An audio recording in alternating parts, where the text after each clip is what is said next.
I think this video is really great. Now, I'm sure a lot of people that watch your videos, because I don't, I can't remember having seen a whole video. I'm familiar with your name and of you as a theist and all this. And I'm sure some people will quote your history about how this is disingenuous or whatever. But this video is a fantastic sentiment, and I've tried to get atheists to have this kind of sentiment on many levels. Okay, first of all, it's not just a matter of, oh great, you're going to let us have gay marriage, which I really respect politically. I think that kind of thinking, to the degree that it's truly how you feel, makes you a good American. You know, the law can be wrong, and you don't impede on somebody else, and you err on that side of things.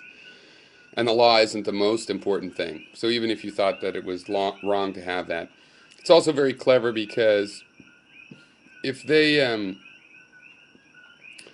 if they say you can't marry, really isn't going to change things. It'll just build up pressure.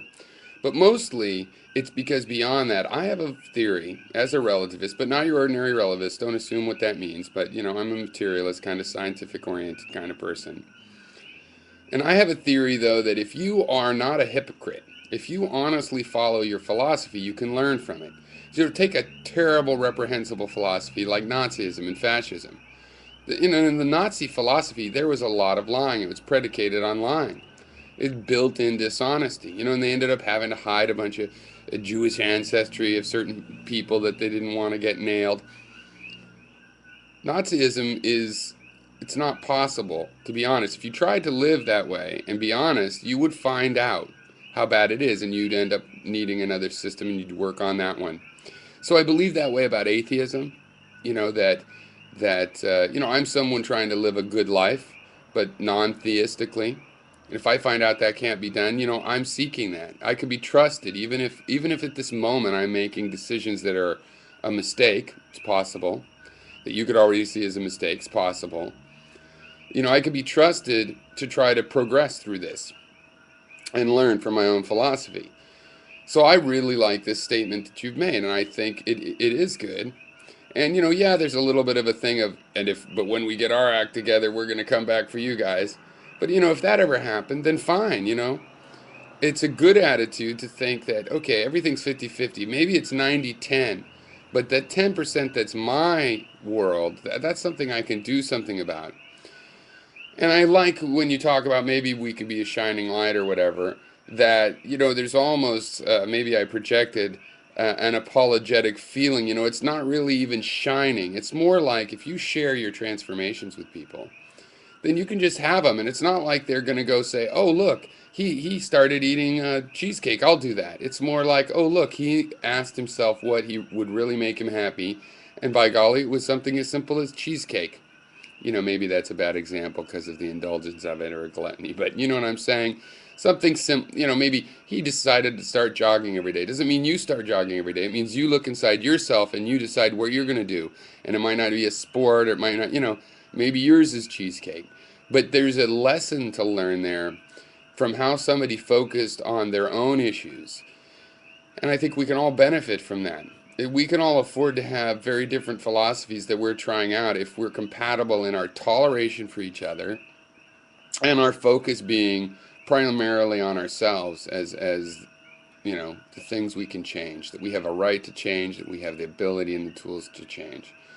And at that point, our other philosophical differences are less important to me. I can trust the character and trust people like that around my kids when they're walking home from school.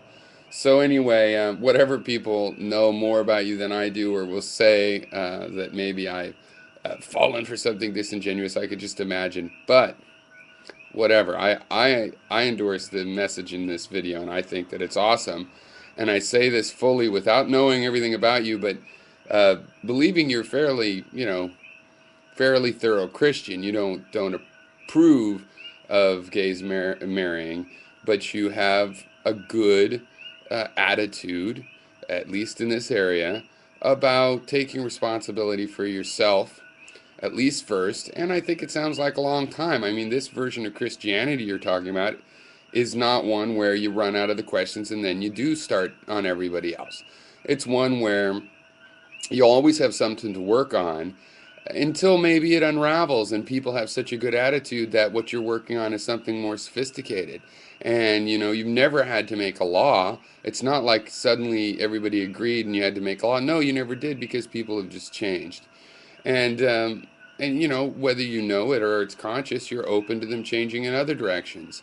And that will be a good thing, because if you do it with such a positive attitude, at the very worst, you'll get atheists like me that are very conscientious ethically, don't want to hurt people, want to help people, want to let people live and let live. So at the very worst, you have people like me that don't make the world a worse place for decent people. Maybe there's a metaphysical technicality that's sending me to hell. But you know what I mean? When you treat people like me that way, and I'm not gay, I'm just saying I'm on the sinner side, and I think it's fine, we should have gay marriage and it's a good thing and all this kind of stuff. And when you let somebody like me that wants to be good, um, have the freedom, and you work in a democracy without the presumption that since you know right from wrong, it has to be your way. In other words, the law isn't the ultimate law anyway, so we have some flexibility there. And that's what I do, because we have laws I don't really like. I don't think it should be legal or pseudo-legal to torture people or various other things. But it's not going to be perfect.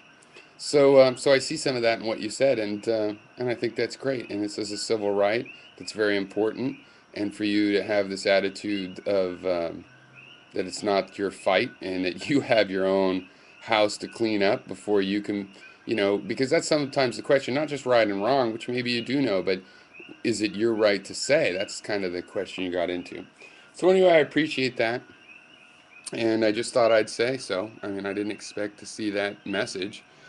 And it's a kind of tolerance where if you can reach that hard to find tolerance when perhaps you don't like think it's okay, you're not going to say it's not a sin, but that you have your own things to focus on. And also I can see you're not totally irrationally, whatever kind of sin you think it is, you don't think like, oh, but that's the real sin, whereas cheating on your wife, everybody can do that. You understand it's a whole bag of things, and it's not any worse than what you're dealing with in general. I think that's good. And, it leaves open people that want to have a path to Christ, but maybe are dealing with that and think it's a problem, and you have the freedoms to still work and deal with them. It's like you don't have to force it in order to try to make progress, quite the opposite. So yes. Thanks.